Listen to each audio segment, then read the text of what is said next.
Hablemos del siglo XVI, unos 100 años que, de verdad, lo cambiaron absolutamente todo. Pensemos en esto, dos mundos, totalmente separados por un océano inmenso, y en cada uno, un imperio que se sentía eterno, invencible. Pero ¿qué pasa si ambos, empiezan a quebrarse, a desmoronarse, casi al mismo tiempo?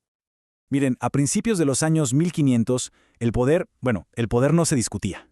Y punto. El mundo estaba dominado por estos imperios gigantescos, colosales, que se creían el centro del universo.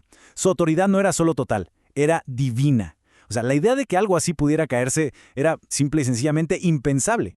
Y justo en el centro de esta historia tenemos a dos de estos titanes. Por un lado, un imperio espiritual. La Iglesia Católica llevaba 1000 años gobernando el alma de Europa Occidental. Y por el otro lado del océano, un imperio de oro y piedra, el Tahuantinsuyo, el imperio Inca, una verdadera maravilla de la ingeniería, todo unido bajo una autoridad única e incuestionable, el mismísimo Hijo del Sol. Ok, vamos a empezar en Europa, porque aquí pasa algo fascinante. La primera grieta, esa primera fisura en los cimientos del poder, no vino de un ejército, no vino de una invasión, vino de la conciencia, de la mente atormentada de un solo hombre, un monje.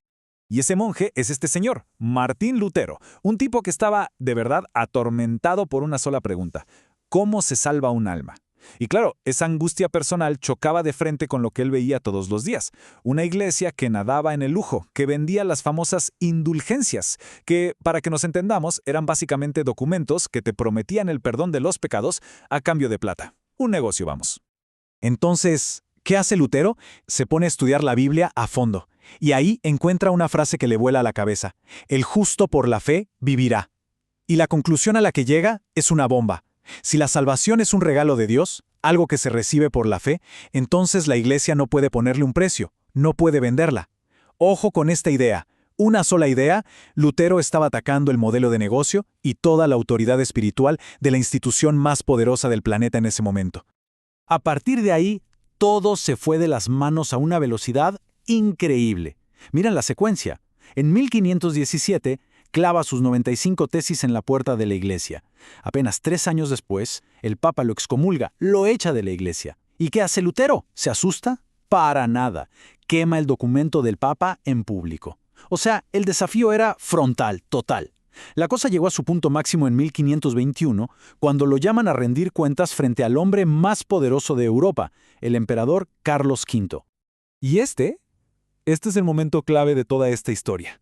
Imaginen la escena. Tienen frente al poder combinado del Papa y del Sacro Emperador Romano. Y Lutero se niega a retractarse. Dice que no puede, que su conciencia está atada a la palabra de Dios. Es tremendo. Un solo individuo, armado solo con su fe, plantándosela a todo el sistema. Bueno, dejemos a Lutero por un momento y vamos a cruzar el Atlántico. Porque mientras la fe de este monje estaba quebrando un imperio en Europa, otro imperio, igual de grande, igual de poderoso, estaba por enfrentar un desafío completamente distinto. Este no venía de adentro, venía de afuera, de un puñado de extraños que llegaron por el mar. Les presento a Francisco Pizarro. Este hombre desembarca en las costas de lo que hoy es Perú con un grupito de gente que, para que se hagan una idea, hoy cabría en un par de autobuses. Eran solo 180 hombres. ¿Y quién estaba del otro lado? Pues nada menos que el Imperio Inca, una civilización de millones. En el papel esto era una misión suicida, no había otra forma de verlo. Pero aquí viene lo interesante. El arma más letal de Pizarro no fue ni su espada ni sus cañones. Fue su timing, el momento justo. Llegó en el instante de mayor debilidad del imperio. Resulta que una plaga terrible, muy probablemente viruela traída por europeos que llegaron antes, había matado al emperador, al Zapa Inca. ¿Y su muerte qué provocó? Una guerra civil brutal, sangrienta, entre sus dos hijos, Huáscar y Atahualpa. Así que para cuando Pizarro y sus 180 hombres ponen un pie en tierra, Atahualpa acaba de ganar la guerra, sí, pero el imperio está exhausto, herido y dividido. Y es así como estos dos desafíos tan diferentes, uno una crisis de fe, el otro una invasión de acero, terminaron convergiendo casi al mismo tiempo. Y el resultado fue el colapso del viejo orden en los dos continentes. El golpe de gracia, la jugada maestra, ocurrió en un lugar llamado Cajamarca. Atahualpa, que estaba rodeado de miles y miles de sus guerreros, se sentía seguro y aceptó reunirse con estos extranjeros. Fue un error fatal. Era una trampa. En cuestión de minutos, los 180 españoles masacraron a su escolta y lo capturaron a él, al dios rey. Fue un jaque mate estratégico. Piénselo.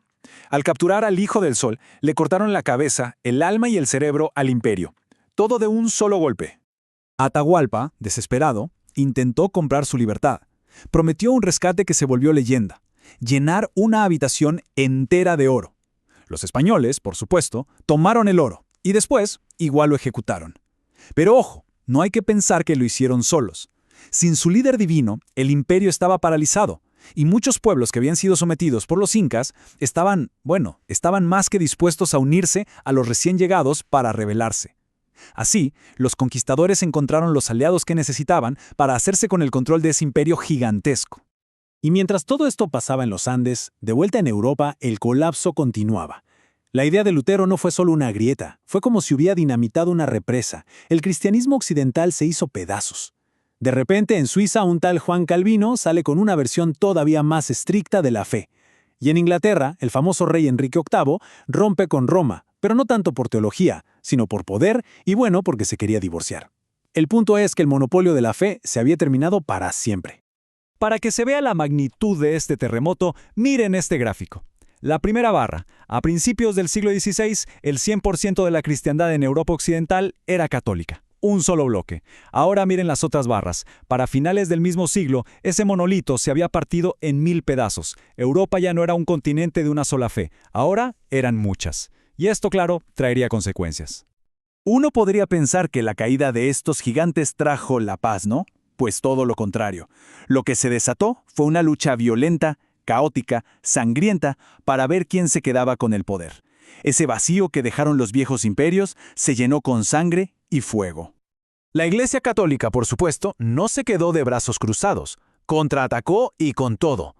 Lo que conocemos como la Contrarreforma no fue solo para defenderse, fue una ofensiva total. Organizaron el famoso Concilio de Trento, donde pusieron la casa en orden. Reafirmaron sus doctrinas, corrigieron los abusos más escandalosos. Crearon a los jesuitas una especie de fuerzas especiales de la fe.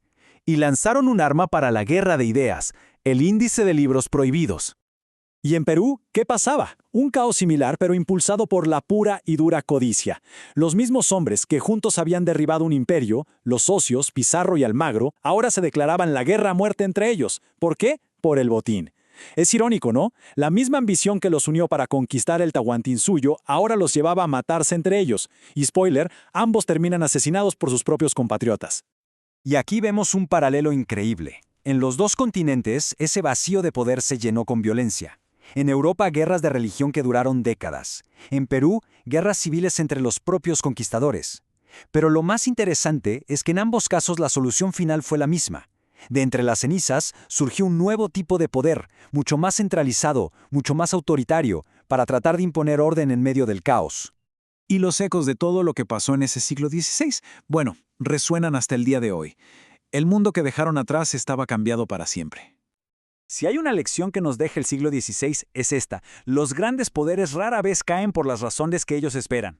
Un imperio se quebró por una idea, por la conciencia de un monje. El otro por un puñado de hombres que tuvieron la suerte o la astucia de llegar en el peor momento posible para sus enemigos. Nos enseña que las amenazas más grandes, las que de verdad te pueden derrumbar, casi nunca son las que ves venir. Y esto nos deja con una pregunta final, una que es tan importante hoy como lo fue en el siglo XVI. Porque si algo nos muestra la historia, es que los vacíos de poder nunca jamás se quedan vacíos por mucho tiempo. Así que la pregunta no es si se llenará, sino cuando un sistema se rompe, ¿qué es lo que viene después? ¿O quién? Y quizás lo más importante, ¿cuál es el precio que hay que pagar por ese nuevo orden?